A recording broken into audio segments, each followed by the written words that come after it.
Channel dream classes. आज का जो हमारा टॉपिक है वो है उपसर्जक यौगिकों का नामकरण। तो स्टार्ट करते हैं आज के टॉपिक को। देखो, आज के टॉपिक को स्टार्ट करने से पहले आपको नामकरण से पहले आपको कुछ इसके जो रूल है वो पता होना जरूरी है। अगर आपको इनके रूल पता होंगे कि इनका नामकरण कैसे किया जाता है तो आपको बिल्कुल भी दिक्कत नहीं होगी। आपको इतनी प्रैक्टिस करवा दूंगी मैं कि आप लोग देखते ही पहचान लोगे कि इसका नाम क्या होगा। इतनी प्रैक्टिस करवा दूंगी, पर आपको जरूरी है कि उससे पहले आप सारे रूल को अच्छे से समझो और एक एक जो चीज स्टेप बाय स्टेप समझा रही हूँ उनको अच्छे से समझो ताकि आपको वो बहुत ही इजी लगे। तो स्टार्ट करते हैं आज के क्वेश्चन को। देखो, मैंने आपको बताया था कि जो आपके उपसंयोजक यौगिक होते हैं वो आपके 4 प्रकार के होते हैं। जैसा कि मैंने आपको बताया था, संकुल, धनायन, सरल, ऋणायन, संकुल, ऋणायन, सरल, धनायन। ठीक है, तो इस तरीके से हमने 4 पॉइंट पढ़े थे। सबसे पहले हम यहाँ पर बात करेंगे कि जब हमारा धनायन संकुल हो और ऋणायन सरल हो, या फिर जब हमारा धनायन सरल हो और संकुल ऋणायन हो तो नामकरण कैसे किया जाता है। दोनों है सेम ही, बस थोड़ा मतलब इतना सा ही अंतर है, बस आपने वो समझना है और आपको ये हो जाएगा। मतलब आपके लिए बहुत ही इजी टॉपिक रहने वाला है। तो देखो, यहाँ पर सबसे पहले हम अगर इसके नामकरण की बात करते हैं तो जैसा कि आपको पता है कि जब भी हम नामकरण करेंगे हमेशा फॉर्मूलों को लिखने का तरीका क्या होता है, धनायन को पहले लिखा जाता है, ऋणायन को बाद में लिखा जाता है। नामकरण में भी सेम यही रहेगा। नामकरण में भी आपका क्या रहेगा, यही रहेगा। तो मैं यहाँ पर लिख देती हूँ रूल नंबर फर्स्ट। क्या है आपका रूल नंबर फर्स्ट रहेगा कि सबसे पहले आपको लिखना है धनायन, देन उसके बाद आपको क्या लिखना है, ऋणायन। पहले आपको लिखना है धनायन और उसके बाद लिखना है आपको ऋणायन। अब आपको पता है कि यहाँ पर जो पहले लिखा हुआ है वो आपका धनायन है और जो बाद में लिखा हुआ है वो आपका ऋणायन है। तो सबसे पहले अगर अपने धनायन की बात करें, अब आप बोलोगे कि मैम धनायन के अंदर भी तो 2-3 चीजें आ गई, धनायन में भी तो कई सारी चीजें आ गई ना। जैसा कि मैंने आपको बताया था, ये जो आपका Cr है वो आपका केंद्रीय परमाणु है या केंद्रीय धातु है। जो आपका NH3 है वो आपका लिगैंड है। यहाँ पर Cr तो अकेला है तो सीधे इसका नाम तो हम क्लोरीन लिख देंगे, लेकिन इनका नाम किस तरीके से लिखा जाएगा तो इसको भी ध्यान में रखना है। सबसे पहला जो इम्पोर्टेंट पॉइंट है वो है रूल नंबर फर्स्ट, धनायन उसके बाद ऋणायन लिखना है। ठीक है, अब बात आती है कि धनायन में आपको क्या क्या लिखना है। तो सबसे पहले धनायन में आपको क्या क्या चीजें लिखनी है, ध्यान से सुनना। धनायन में सबसे पहले आपको लिखना है, मैं यहाँ पे लिखती हूँ रूल नंबर सेकंड। धनायन में आपको सबसे पहले लिखना है लिगैंड। क्या लिखना है आपको, लिगैंड लिखना है।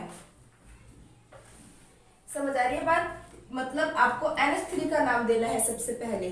और NH3 से पहले भी जरूरी है कि जो लिगैंडों की संख्या है, इससे पहले भी लिगैंड से पहले भी आपको क्या करना है, लिगैंड की संख्या। मैं पहले इस तरीके से लिखती हूँ, ठीक है, जैसे जैसे लिखूंगी जैसे जैसे बताऊंगी समझना। धनायन के अंदर आपको सबसे पहले क्या करना है, सबसे पहले आपको लिखना है लिगैंडों की संख्या। यहाँ पे लिखती हूं मैं लिगैंडों की संख्या। लिगैंडों की संख्या लिखने के बाद आपको क्या लिखना है, लिगैंड का नाम। आपको क्या लिखना है, लिगैंड का नाम। अब देखो, लिगैंड की संख्या आ गई आपके पास, लिगैंड का नाम आ गया आपके पास। अब क्या बच गया, अब आपके पास सिर्फ और सिर्फ धनायन के अंदर बचा है केंद्रीय परमाणु। कौन बच गया आपके पास, केंद्रीय परमाणु। तो यहाँ पर आप लिखोगे देन केंद्रीय परमाणु। और फिर केंद्रीय परमाणु के बाद आपको सबसे लास्ट में क्या लिखना है, धनायन वाला सारा क्वेश्चन आ गया आपके पास। केंद्रीय परमाणु के बाद आपको क्या लिखना है, ऋणायन। जिन बच्चों को ये बिल्कुल नहीं समझ आ रहा, पहले थोड़ा सा धैर्य रखें। अगर आपने पहले वाले वीडियोस नहीं देखी तो थोड़ा वो खलक सकता है आपको, थोड़ा धैर्य रखें। जैसे ही हम एग्जांपल्स करना शुरू कर देंगे ना, आपको कुछ नहीं लगेगा। देखो, मैंने क्या बोला, मैंने बोला कि जब हम IUPAC नाम पढ़ेंगे तो सबसे पहले जरूरी है कि आपको कुछ रूल याद रखने पड़ेंगे। रूल में आपको सबसे पहले याद रखना है कि आपने लिखना है धनायन और उसके बाद आपने लिखना है ऋणायन। अब बात आती है कि ये पूरा का पूरा संकुल जो है वो धनायन के रूप में है, ऋणायन तो यहाँ पे अकेला बैठा है।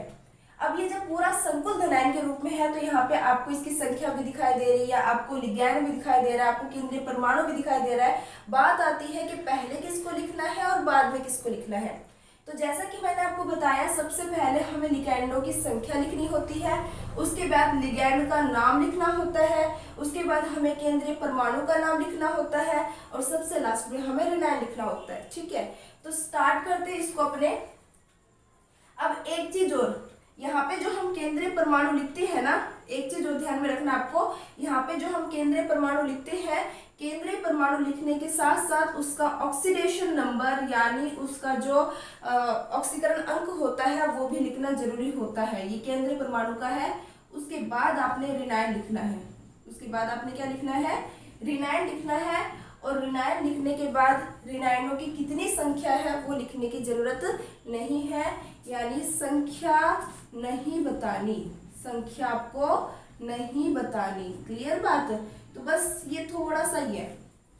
अब इतना सा ध्यान रख लोगे। अब एग्जाम्पल करते हैं, अब देखना कैसे समझ आता है आपको। चलो अब अपने इसका क्या करते हैं, इसका नामकरण करते हैं। तो नामकरण करने से पहले मैंने आपको क्या बोला, आपको पहचानना है कि संकुल धनायन है या संकुल ऋणायन है। तो आपने देखा धनायन के रूप, संकुल जो है वो किसके रूप में है? धनायन के फॉर्म में है, क्योंकि पहले पॉजिटिव को लिखा जाता है उसके बाद नेगेटिव को। अब आपने पहचान लिया संकुल धनायन है। संकुल धनायन है तो धनायन के अंदर क्या क्या चीजें हैं अब हमें ये देखना है। तो सबसे पहले हमने देखा कि हमारे संकुल के अंदर जो लिगैंड बैठा हुआ है उसकी संख्या है 6। हमारे संकुल में जो लिगैंड बैठा हुआ है उसकी संख्या है 6, यानी NH3 जो लिगैंड है वो आपकी कितनी है? 6 है। 6 के लिए हम क्या यूज करते हैं? हेक्सा। आप लोगों ने आप तो ये बचपन से मतलब 10th क्लास से पढ़ते आ रहे हो कि हेक्सा होता है 6 के लिए, पेंटा होता है 5 के लिए, है ना, टेट्रा होता है 4 के लिए, ट्राई होता है 3 के लिए। तो ये सारी की सारी चीजें जो है जैसे जैसे प्रैक्टिस करेंगे याद अपने आप ही हो जाएगी, वरना कईयों को तो पहले से याद होगा। जिनको पहले से याद है बहुत अच्छी बात है, जिनको नहीं याद वो ध्यान देना। यहाँ पर आपके NH3 के कितने हैं? 6 है। तो 6 के लिए सबसे पहले हमें लिगैंडों की संख्या लिखनी है। तो एग्जाम्पल जो है इसमें यहाँ पर इसका नामकरण करेंगे। 6 के लिए हम क्या शब्द यूज करते हैं? हेक्सा। 6 के लिए क्या यूज करते हैं? हेक्सा। उसके बाद इसने बोल दिया चलो लिगैंडों की संख्या हमने लिख दी। अब आता है लिगैंड का नाम। अब यहाँ पे NH3 है। NH3 को हम क्या बोलते हैं? हम पहले वाले वीडियो में कवर कर चुके हैं। NH3 को बोला जाता है एमीन। NH3 को क्या बोला जाएगा? एमीन। तो यहाँ पर क्या हो जाएगा? Hexa amine. अब उसके बाद हमने लिगैंड की संख्या भी लिख ली, हमने लिगैंड का नाम भी लिख लिया। अब हमें लिखना होता है केंद्रीय परमाणु और उसका ऑक्सीडेशन नंबर। अब केंद्रीय परमाणु क्या है? Hexa amine. अब यहाँ पे केंद्रीय परमाणु हमारे पास है Cr, और Cr क्या होता है? क्रोमियम।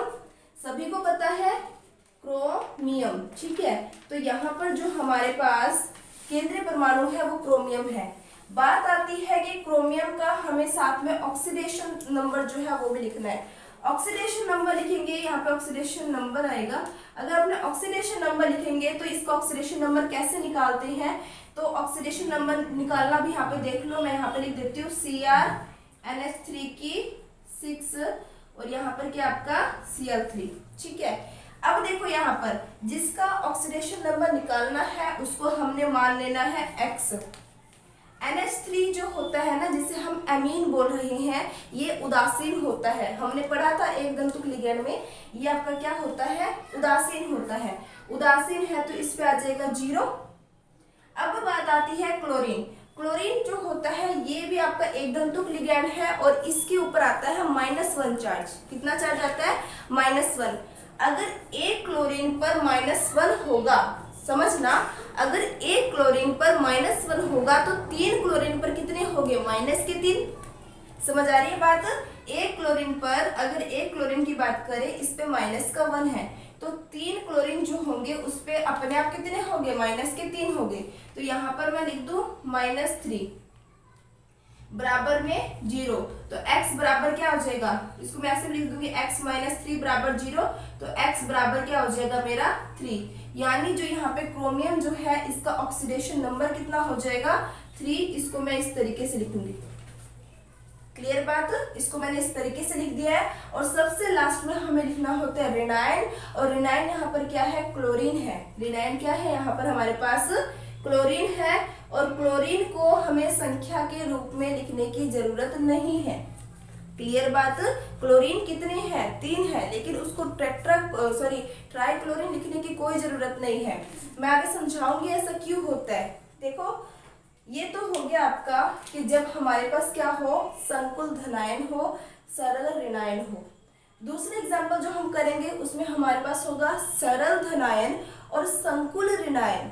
अब जब इसका नामकरण करेंगे ना तो यही चीजें हैं, बस थोड़ा सा फर्क है। क्या फर्क है वो मैं भी आपको बताऊंगी। पहले आप ये समझ आ गया तो थम्स अप कर दो, अगर ये समझ आ रहा तो लाइक जरूर करना। अब हम बात करेंगे जब हमारा जो धनायन है वो सरल हो और जो ऋणायन है वो संकुल हो। तो देखना यहाँ पर, तो इसमें भी नियम देखो, आप देखोगे नियम बिल्कुल सेम है, बस क्या फर्क है अभी पता लग जाएगा। सबसे पहला जो रूल है वो तो वैसे का वैसा ही कि सबसे पहले आपको क्या लिखना होता है, धनायन लिखना होता है।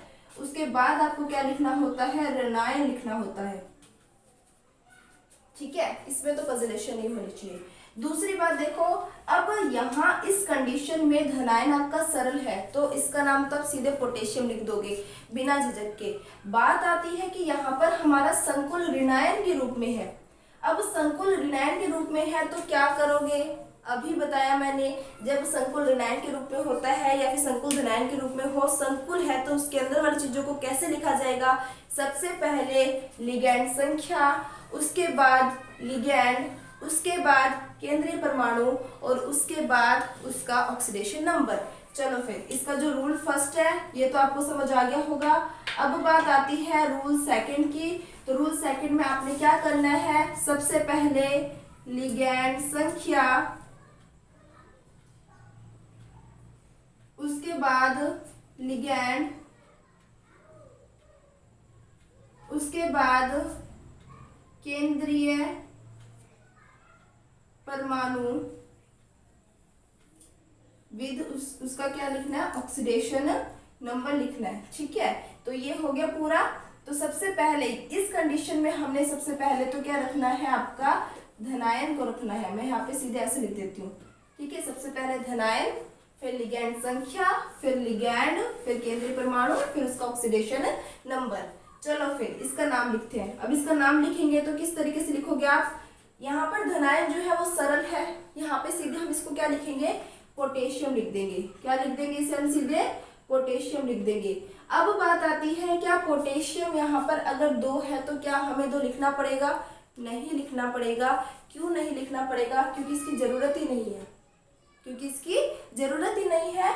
बात ये आती है कि इसकी जरूरत क्यों नहीं है, हमें कैसे पता चलेगा कि पीछे जैसे पढ़ा था क्लोरीन के यहाँ पर 3 आएंगे, यहाँ पे पोटेशियम के 2 आएंगे। तो नेक्स्ट जो है स्टेप बाय स्टेप समझने के बाद आपको धीरे धीरे मैं आपको समझा दूंगी कि इसकी क्यों जरूरत नहीं पड़ती।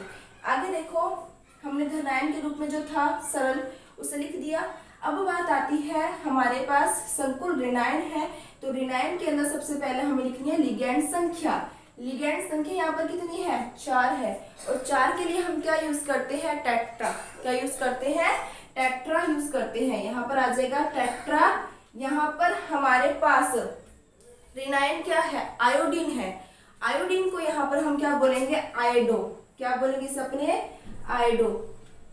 ये सारे आपको पीछे बताए हुए हैं। अगर अपने एक Cl होते तो क्लोरो लिखते हैं, अगर संकुल के अंदर होता है Br होते तो ब्रोमो, आयोडो, जो भी है सब बताया हुआ है। ठीक है, अब नेक्स्ट देखो, पोटेशियम टेट्रा आयोडो हो चुका है, और यहाँ पर अब अपने को Hg को अपने क्या बोलते हैं, मर्क्यूरेट।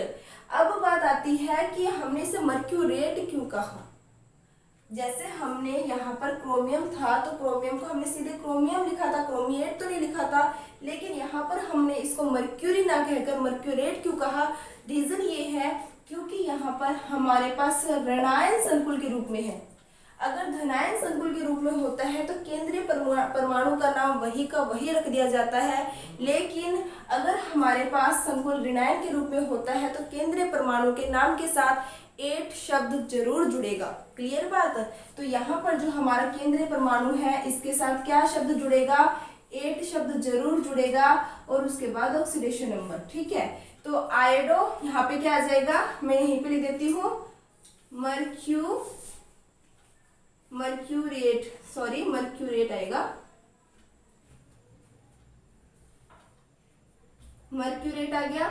अब उसके बाद हमें क्या लिखना होता है, इसका ऑक्सीडेशन नंबर भी लिखना होता है। तो ऑक्सीडेशन नंबर लिख लेते हैं, क्या था, K2Hgi4, है ना। तो यहाँ पर पोटेशियम की अगर हम बात करें तो पोटेशियम पे क्या आता है, पॉजिटिव चार्ज आता है, प्लस का 1 होता है।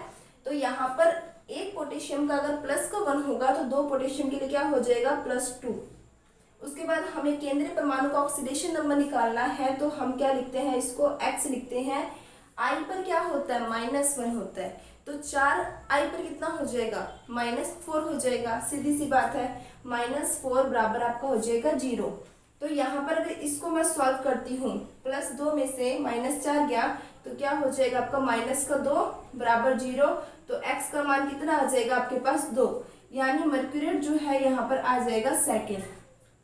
समझ आ गई बात। अब आप देखो, इसमें और इसमें कोई अंतर था क्या, कोई अंतर नहीं था, कोई भी। बस इतना सा फर्क था कि अगर आपके केंद्रीय परमाणु की बात की जाए, अगर वो संकुल ऋणायन में आता है तो ए शब्द और जुड़ जाएगा उसके नाम के साथ, और अगर यहाँ पर ये संकुल धनायन के रूप में है तो ये आपका एज इट इज ऐसा ही लिखा जाएगा। क्लियर बात, आई थिंक ये समझ आ गया होगा। तो आप जल्दी से इसका स्क्रीनशॉट ले लो, फिर हम बात करेंगे नेक्स्ट। और भी अपनी प्रैक्टिस करेंगे, जितना ज़्यादा प्रैक्टिस करेंगे उतना ज़्यादा समझ आएगा। तो नेक्स्ट क्वेश्चन की बात करेंगे। अब बात आती है कि देखो, जैसे हमने इस फॉर्मूले से इसका नाम लिख दिया, ठीक है, तो क्या हम इस नाम से दोबारा ये फॉर्मूला बना सकते हैं, तो बिल्कुल बना सकते हैं। लेकिन इसके लिए भी आपको कुछ थोड़े मोटे नियम जो है वो याद रखने पड़ेंगे। नियम तो नहीं है, बस थोड़े मोटे अपने बोल सकते हैं, साइंस वाली बातें हैं, ध्यान में रखनी पड़ेंगी। अब देखो, अब मैं आपको बताऊंगी कि कैसे हमें क्लोरीन की संख्या लिखने की जरूरत नहीं पड़ी, फिर भी हमने सेम यही फॉर्मूला बना दिया। अब आपको पता चलेगा, ध्यान से समझना इस चीज को। देखो यहाँ पर सबसे पहले तो आपको नाम से पहचान आना चाहिए कि भाई ये संकुल धनायन है या संकुल ऋणायन है, या सरल धनायन सरल ऋणायन क्या है इसमें। तो आप इसको देखोगे तो ही आपको पता लग जाएगा। तो यहाँ पे क्लोरीन अकेला बैठा है, बिल्कुल लास्ट में बैठा है। जो लास्ट में बिल्कुल अकेला बैठा होगा वो तो आपका सरल होगा। जो अकेला होगा, चाहे वो पहले हो चाहे वो बाद में हो, वो सरल में ही आएगा। तो यहाँ पर ये क्लोरीन अकेला बैठा है, तो यहाँ पर क्लोरीन क्या है आपका, बाद में होने के कारण इसे हम सरल ऋणायन कहेंगे। पहली बात तो ये। दूसरी बात, आप देखोगे कि ये पूरा का पूरा एक संकुल जैसा लग रहा है। नामकरण जो है उसके हिसाब से फॉर्मूला बनाते वक्त आपको खुद को थोड़ा सा सेंस अपना जो है वो काम में लेना पड़ेगा, आपको ये समझ आने लग जाएगा। अब देखो यहाँ पर, अब इससे हमें दोबारा ये बनाना है, इसको मत देखो, आप खुद से सोचो कि इससे हम कैसे इसका फॉर्मूला बना सकते हैं।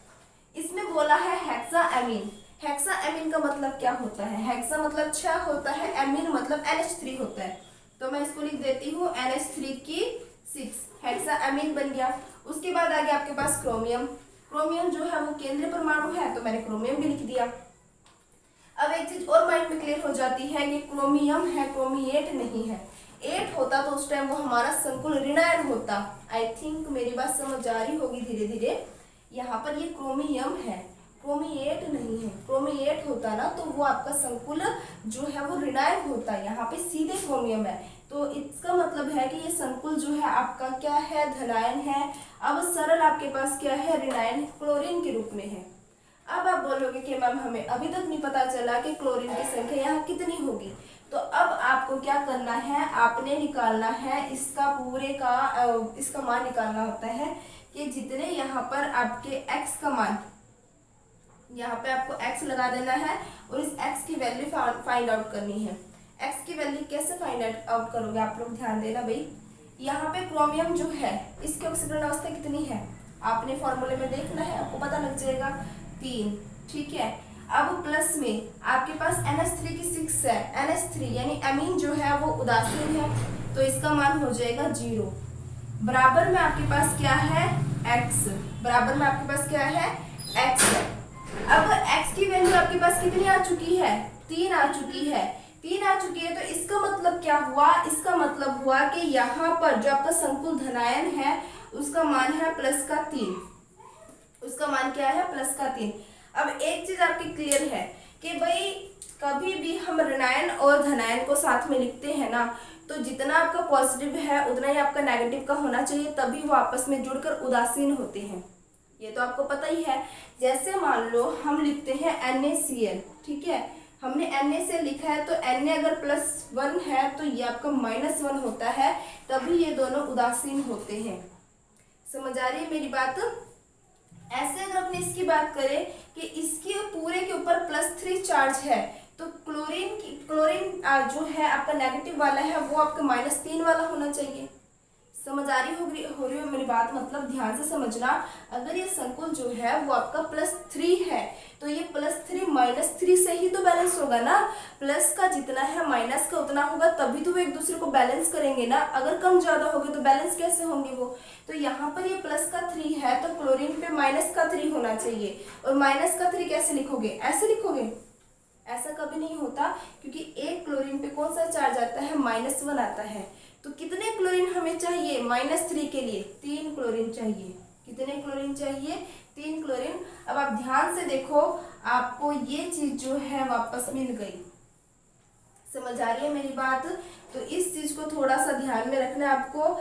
आपने इसमें x का मान निकालना होता है बस।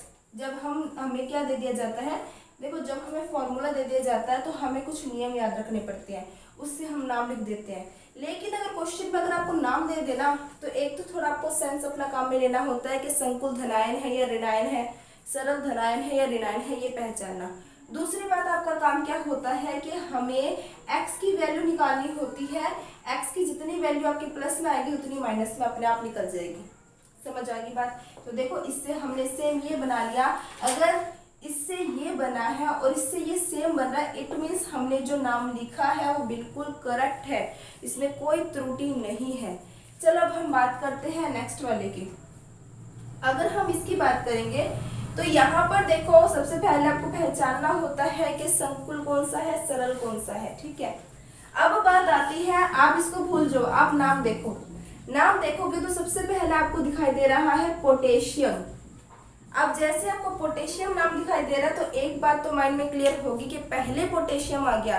नहीं तो अगर हमारे पास संकुल धनायन होता है तो पहले हमारे लिगेंडों की संख्या आती है, लेकिन पहले नाम आ गया, इसका मतलब यहाँ पर धनायन सरल है, ऋणायन संकुल है। बात समझ आ रही होगी? यहाँ पर पोटेशियम जो है वो हमारा धनायन है जो सरल है, तो यहाँ पर मैंने क्या लिख दिया है, पोटेशियम को के रूप में लिख दिया। अब उसके बाद आ जाता है हमारा संकुल का नाम। संकुल आ गया तो देखो सबसे पहले इसने बोल दिया टेट्रा आइडो। टेट्रा का मतलब होता है 4, आइडो का मतलब होता है आई। आई की कितनी है? 4 है।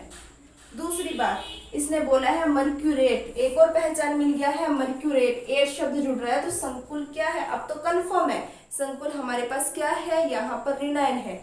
तो मर्क्यूरेट के लिए हम क्या यूज करते हैं? Hg।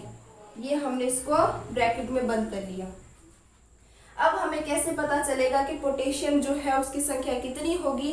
तो हमें इसका x का मान निकालना होता है। x का मान हम कैसे निकालते हैं? Hg का मान कितना दे रखा है? यहाँ पर 2 दे रखा है।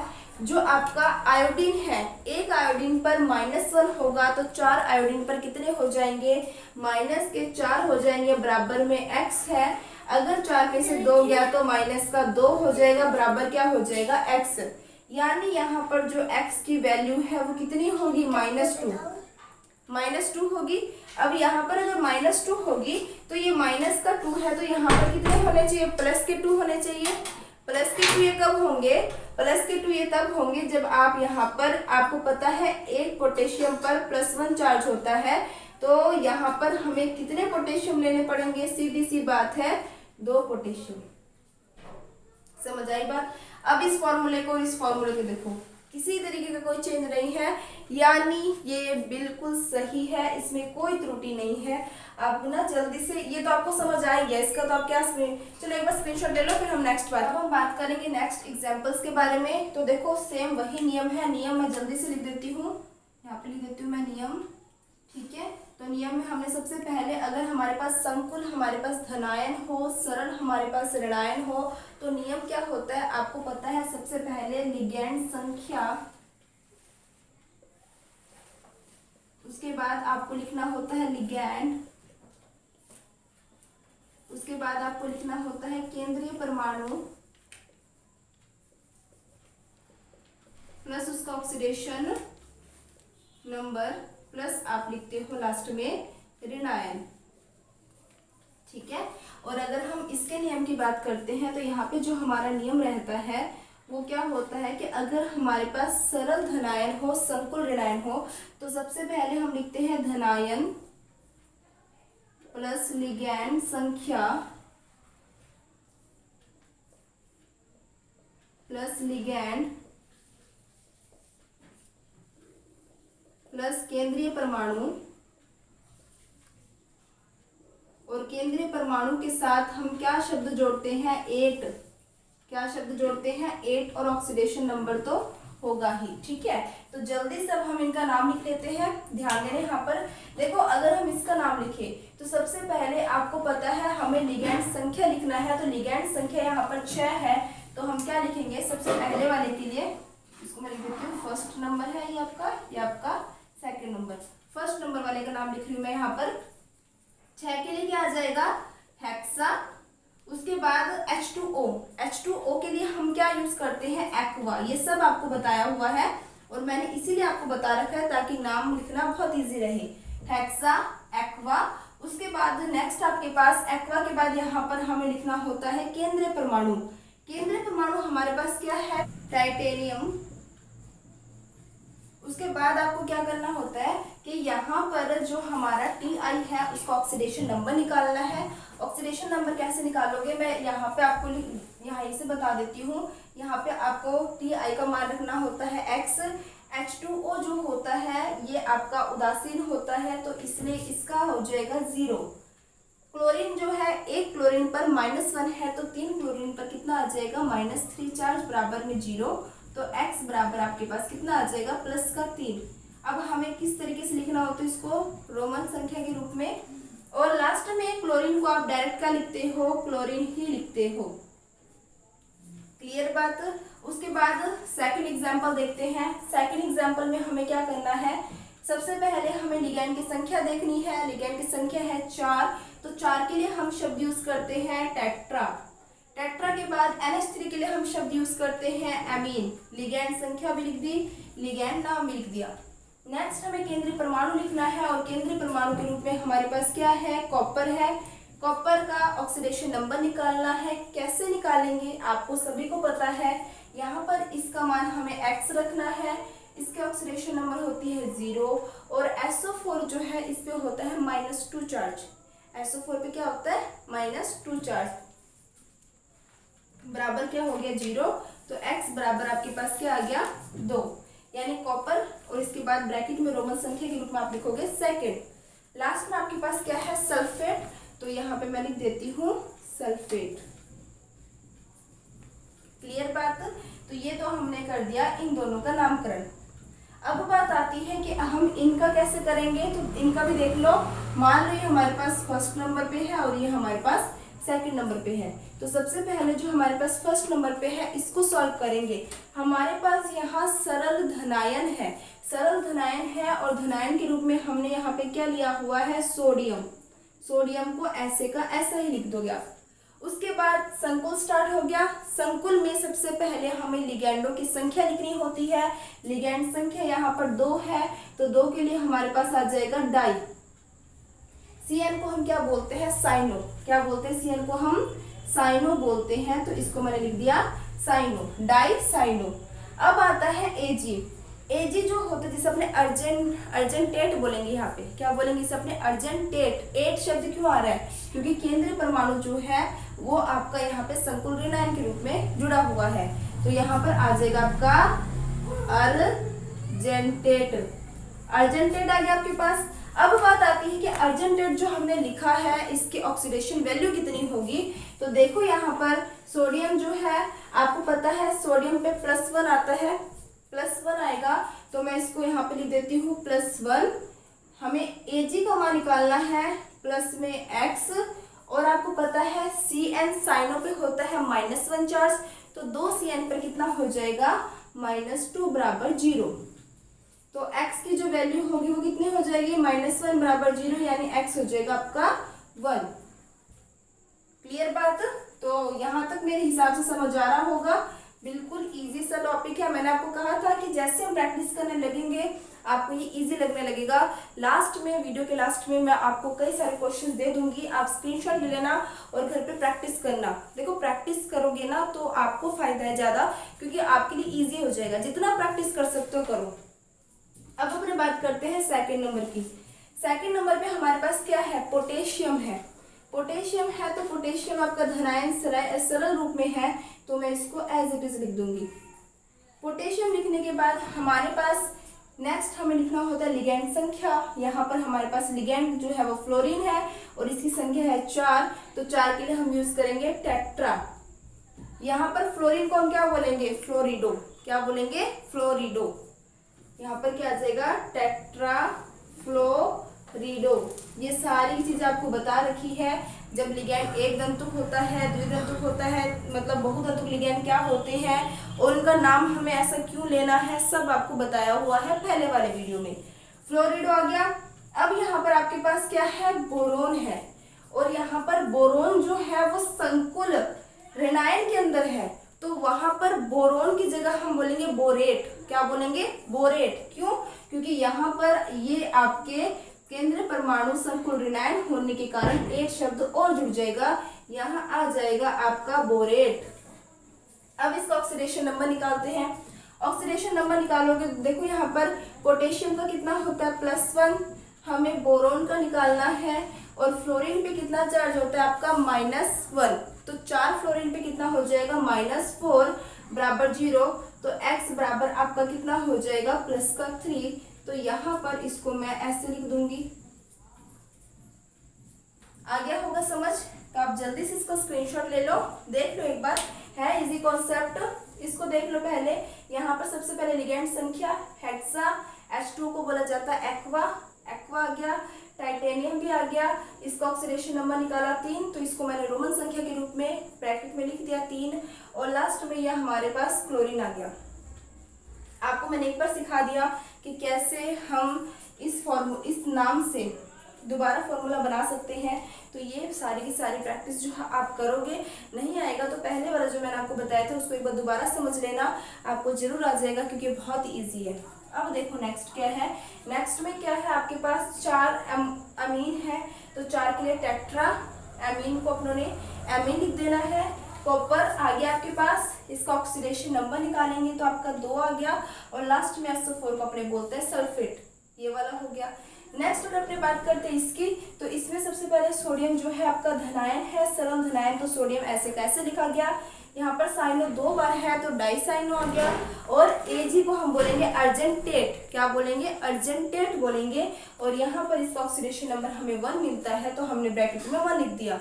नेक्स्ट अगर अपने इसकी बात करते हैं तो यहाँ पर हमारे पास है पोटेशियम जो कि सरल है, उसको हमने लिख दिया है। फ्लोरीन जो है आपके पास 4 है, तो टेट्रा फ्लोरिडो। बोरोन जो है उसे हम बोरेट लिखेंगे और इसका ऑक्सीडेशन नंबर 3 आया है, तो हमने इसको ऐसे लिख दिया। आई थिंक समझ आ गया होगा।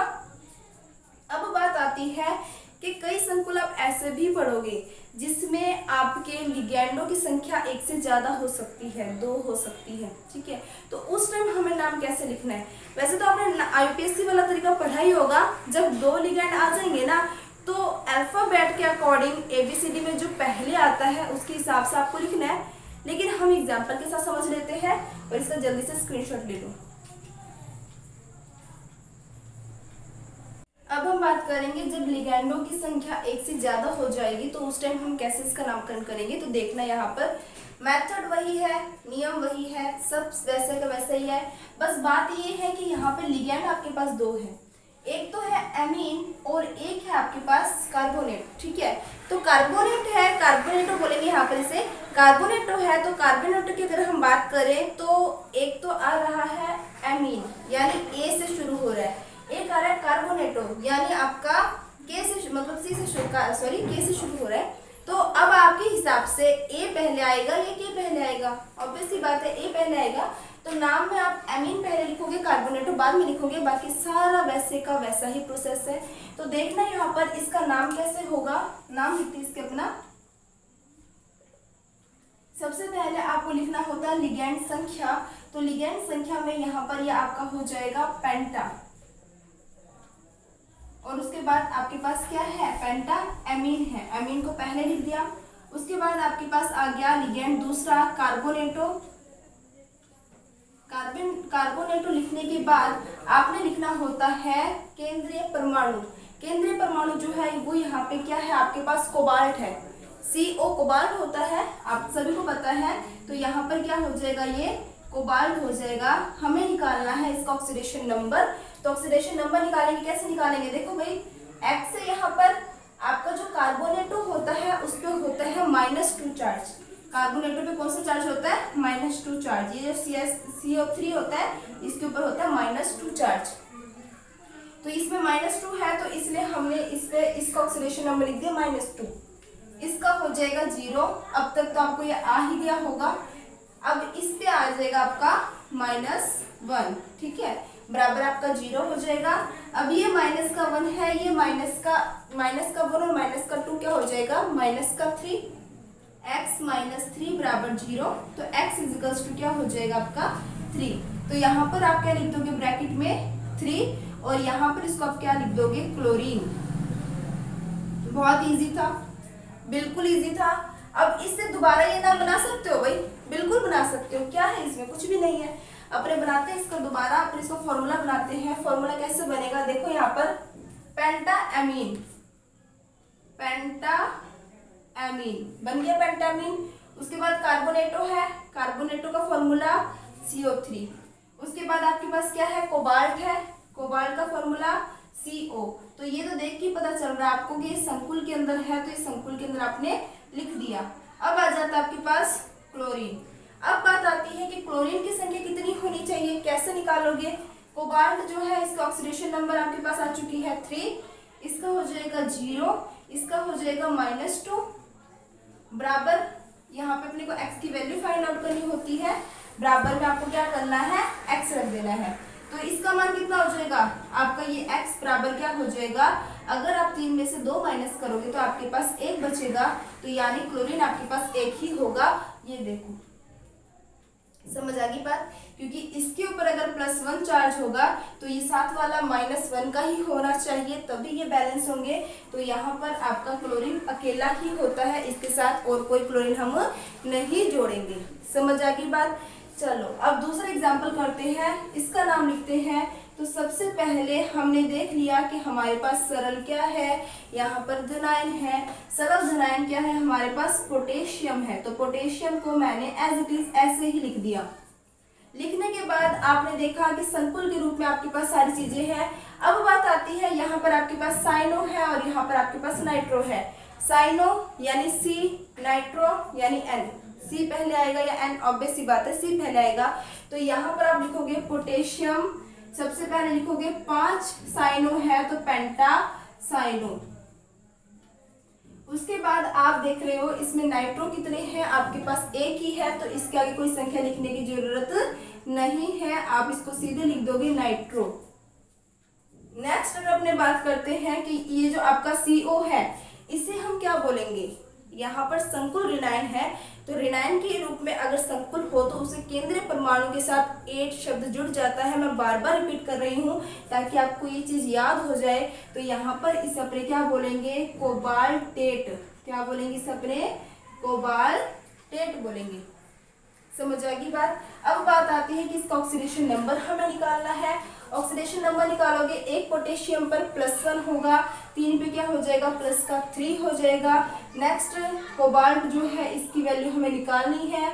Cn पे -1 होगा तो 5 Cn पे कितना हो जाएगा, -5 हो जाएगा। ये हो गया -5।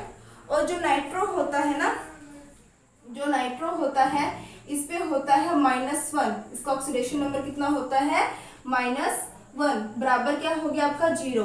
अब इसको सॉल्व करोगे तो कितना हो जाएगा, ये आपका -6 है, -6 में से +3 जाएगा तो आपके पास -3 बच जाएगा। यानी यहाँ पर x - 3 हो जाएगा बराबर 0। तो x की वैल्यू आपके पास कितनी आ जाएगी, 3। यानी कहने का मतलब है यहाँ पे कोबाल्टेट जो है इसका ऑक्सीडेशन नंबर जो है वो होगा 3rd। क्लियर बात। तो जल्दी से हम इसका नाम भी लिख दे, इसको दोबारा हम फॉर्मूले के रूप में लिख देते हैं। फॉर्मूले की रिपीट लिखना बहुत इजी है। क्या करना है, नाम देखो, फॉर्मूला मत देखो, नाम देखो, क्योंकि नाम से फॉर्मूला बनाना है। ठीक है, तो सबसे पहले हमें देखना है पोटेशियम को। पोटेशियम लिख दिया मैंने। पेंटासाइनो है तो CN के कितने होंगे आपके पास, 5 होंगे। नाइट्रो है, नाइट्रो अकेला है तो इसके साथ कुछ नहीं जुड़ा हुआ। कोबाल्टेट है यानी ये आपका संकुल ऋणायन है, इस कारण से इसको हमने कोबाल्टेट लिखा है। ये आ गया आपके पास। अब बात आती है कि पोटेशियम के कितने होंगे, हमें कैसे पता, हमें x की वैल्यू निकालनी है। x की वैल्यू हम कैसे निकालेंगे, CO का मान कितना है आपके पास 3, इसका मान कितना हो जाएगा -5, इसका मान कितना हो जाएगा -1, बराबर आपके पास हो गया 0। x रख रहे अपने, x मान के चल रहे हैं, सॉरी। तो ये क्या हो गया, -6 है, +3 है, तो कितना आ जाएगा x की वैल्यू आपके पास -3। -3 अगर आपकी वैल्यू आ जाती है, इसका मतलब है यहाँ x की जगह कितना आ गया -3। अगर इस पे -3 है तो प्लस का भी आपके पास 3 होना चाहिए। एक पोटेशियम पर 1 प्लस होता है तो 3 पोटेशियम पर कितने हो जाएंगे, +3 हो जाएंगे। ये आपका संतुलित हो गया है। आप देख सकते हो ये दोनों बिल्कुल सेम है और हमारा ये एक्यूरेट हो चुका है। क्लियर बात। तो आई थिंक ये जो चीजें मैं आपको समझाने की कोशिश कर रही हूँ वो समझ आ रहा होगा। आप जल्दी से इसका स्क्रीनशॉट ले लो। अब इसके बाद हम एक ऐसे एग्जांपल करेंगे। आपको मैंने बताया था भाई जो लिगैंड होते हैं, मतलब उनको लिखने का तरीका होता है, उपसंयोजक यौगिकों को 4 तरीके से लिखते हैं। संकुल धनायन, सरल ऋणायन, पहले जो मैं समझाते आ रही हूँ। दूसरा सरल धनायन, संकुल ऋणायन जो दूसरा है। तीसरा एक और था, वो था आपका संकुल धनायन और संकुल ऋणायन। जब संकुल ही धनायन हो और संकुल ही ऋणायन हो तो उस टाइम उसका नामकरण कैसे करेंगे, तो वो चीज भी आप समझ लो। उसके बाद आपका जो क्वेश्चन है ये कंप्लीट हो जाएगा। आपको किसी भी तरीके से कहीं भी दिक्कत नहीं होगी जब आप इसको सॉल्व करने बैठोगे। आपने करना क्या है, इनके नियम आपको याद होने चाहिए, किसका नाम क्या है, किसके ऑक्सीडेशन नंबर कितनी है, एक दंतुक लिगैंड कौन सा है, द्विदंतुक लिगैंड कौन सा, ये सारी बातें जो मैंने आपको बता रखी है ये आपको बस ध्यान में रखना है और आप ये सारा सॉल्व कर लोगे। तो इसका भी स्क्रीनशॉट ले लो, फिर हम नेक्स्ट की बात करते हैं। अब हम बात करेंगे उन क्वेश्चंस के बारे में जिसमें हमारा संकुल ही धनायन हो और संकुल ही ऋणायन हो, तो इन क्वेश्चंस को कैसे सॉल्व करना है। देखो संकुल धनायन के लिए जो जो नियम बताए थे सेम वही, संकुल ऋणायन के लिए जो जो नियम बताए थे सेम वही करना है। यानी कहने का मतलब है कि हमें सबसे पहले लिगैंड की संख्या, फिर लिगैंड का नाम, फिर केंद्रीय परमाणु और उसका ऑक्सीडेशन नंबर लिखना है, चाहे संकुल धनायन हो चाहे संकुल ऋणायन हो। अब हमें थोड़ा सा ध्यान में क्या रखना होता है कि धनायन होता है तो हमने धातु का नाम वैसे का वैसे लिख देना होता है, और अगर हमारे पास संकुल ऋणायन होता है तो हमारे धातु के साथ एक शब्द और जुड़ जाता है। अब इसमें बात आती है कि ऑक्सीडेशन नंबर जो है इसका थोड़ा सा आपको ध्यान रखना पड़ता है। ऑक्सीडेशन नंबर देखो कैसे आपको सॉल्व करना है। यहाँ पर जो ऑक्सीडेशन नंबर निकलता है वो दोनों के लिए ही होता है, उसको हमने कैसे सॉल्व करना है देखना। इसको हम मानते हैं x, NH3 जो है इस पे आपका क्या हो जाएगा 0, कोई आवेश नहीं होता, उदासीन होता है। कोबाल्ट इसको हमने x मान लिया।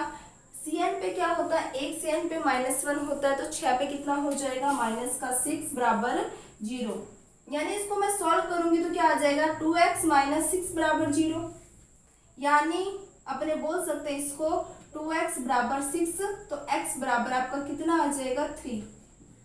x बराबर 3 आ गया, समझ आ गया आपको कैसा है 3।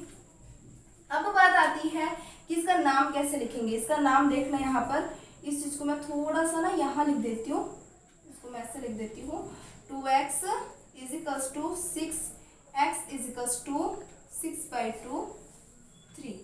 ठीक है, अब देखो यहाँ पर इसका नाम लिखते हैं हम। नाम कैसे लिखेंगे,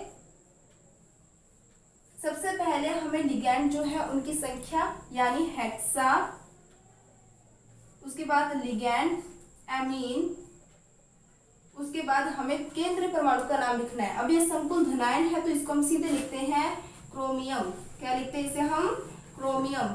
अब बात आती है ऑक्सीडेशन नंबर कितना आया है, तो इसके लिए आ गया 3rd, तो हमने लिख दिया 3rd। नेक्स्ट अपने संकुल ऋणायन की बात करें, आपने तो साथ में लिखना है पर मैं इसको यहाँ पे लिख देती हूँ। ठीक है, इसकी बात करें तो लिगैंड संख्या हेक्सा, यहाँ पर क्या है, Cn आपका लिगैंड है तो साइनो। नेक्स्ट आपके पास यहाँ पर CO क्या है, कोबाल्ट केंद्रीय परमाणु है, पर ये संकुल ऋणायन के रूप में होने कारण इसे कोबाल्टेट बोलेंगे। कोबाल्टेट बोलेंगे तो इस तरह से लिखेंगे कोबाल्टेट। अब इसका भी ऑक्सीडेशन नंबर कितना होगा, 3 ही होगा, यानी जो ऑक्सीकरण अंक आप निकाल रहे हो वो दोनों का एक साथ निकाल रहे हो तो दोनों का सेम रहेगा इस वाले कंडीशन में। समझ आई बात। नेक्स्ट वाले क्वेश्चन की बात करें तो यहाँ पर भी वही चीज है, पहले अपने इसका ऑक्सीडेशन नंबर निकाल लेते हैं, x + 0, यहाँ पर क्या आ जाएगा, x क्लोरीन जो होता है 1 पे -1 है तो 4 पे कितना हो जाएगा, -4 = 0, तो 2x - 4 = 0, 2x = 4 है तो x की वैल्यू आपकी कितनी हो जाएगी, 4/2 = 2।